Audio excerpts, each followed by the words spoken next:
Ladies and gentlemen, my childhood part 2. Some things just go together. Milk and cookies, nouns and vowels, Max Bemis and Chris Connolly, and of course, DuckTales and Chip and Dale Rescue Rangers.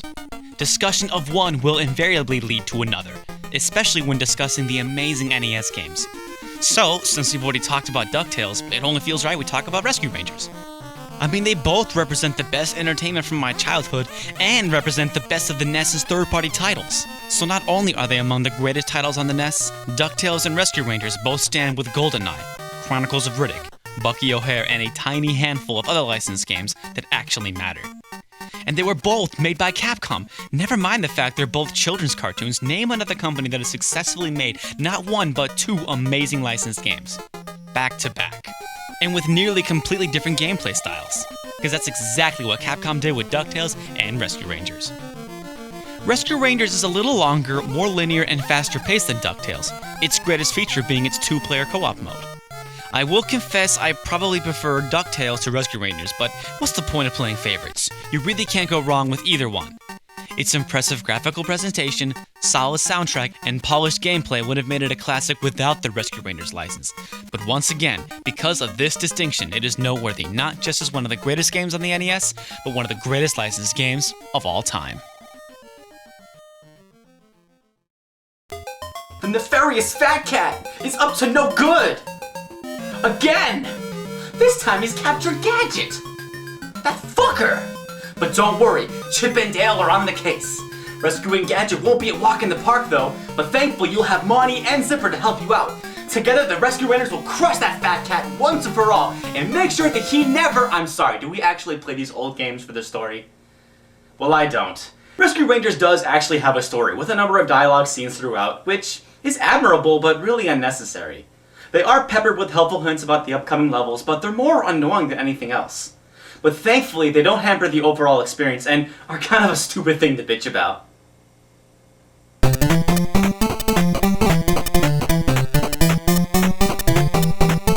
If the main gimmick in DuckTales was the pogo stick and golf swing, then the main gimmick in Rescue Rangers is the boxes. The boxes littered throughout the game are Chip and Dale's main form of attack. Damn, those Rescue Rangers sure have a lot of energy. And man, Fat Cat's lackeys are such wimps. You don't even need to throw the boxes at them.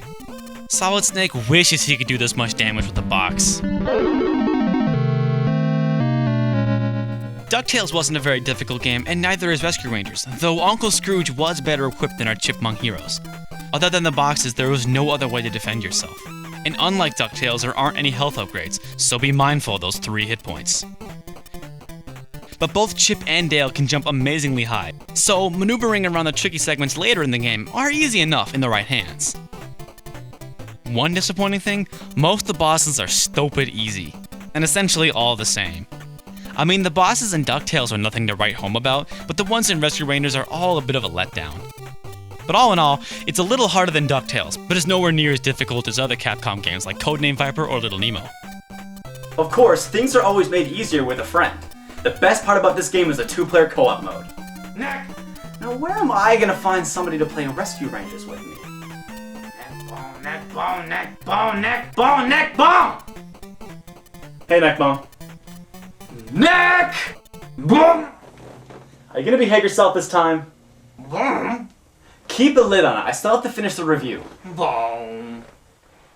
Anyway, the greatest and most enduring part of Rescue Rangers is the co-op. And there really isn't much to say about the co-op mode except it's fucking awesome.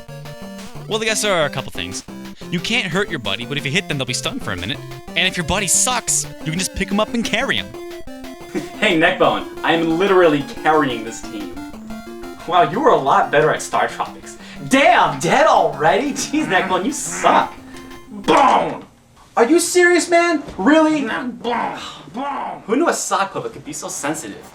Nekbone. If the 2-player co-op mode is the greatest feature of Rescue Rangers, then the most memorable thing is the look of the game. Chip and Dale are of course pint-sized gumshoes, so every level is designed from their perspective. It really feels like you're playing a cartoon, more so than DuckTales. I mean, every game has a snow level or a space level, but what other game has giant trees, laboratories, and kitchens? Yes, I know, monster in my pocket, but that's for another day. What I'm trying to say is ninja flying squirrels are awesome. And so is running through giant factories, on power lines, and shutting off giant faucets. I guess I'm just a sucker for this kind of aesthetic. Just like with Little Nemo, you'll never have more fun feeling like a kid again. The experience of DuckTales can be described as quality over quantity. There were only 5 levels, one of which you visited 3 times, but to make up for this, they were all unique, sprawling, and well constructed, and you could choose your own level, not unlike Mega Man. But with the Rescue Rangers, you get more of a quantity over quality feel. There are 10 levels in total, 3 of which are skippable since you are free to move around the board, not unlike Mario 3. But since there's more of them, they are all completely linear and shorter than those found in DuckTales. Rescue Rangers and DuckTales both have incredible soundtracks, but again, it's quality versus quantity. DuckTales may have fewer songs than Rescue Rangers, but Rescue Rangers songs are much shorter and are more repetitious. Short as they may be, there's more of them, so in the end you're getting about the same amount of music as with DuckTales. In the end, both games complement each other's shortcomings and are sort of yin and yang of awesomeness. But if you must play favorites, it really doesn't come down to which one of these two is better. It really comes down to which one of these better suits your preferences. Quantity or quality. In yet another similarity to DuckTales, Rescue Rangers also got a late NES sequel.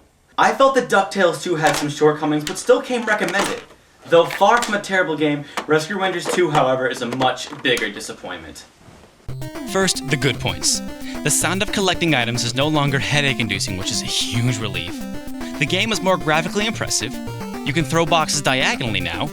The boss fights are a little more interesting this time around, and the controls feel a little tighter.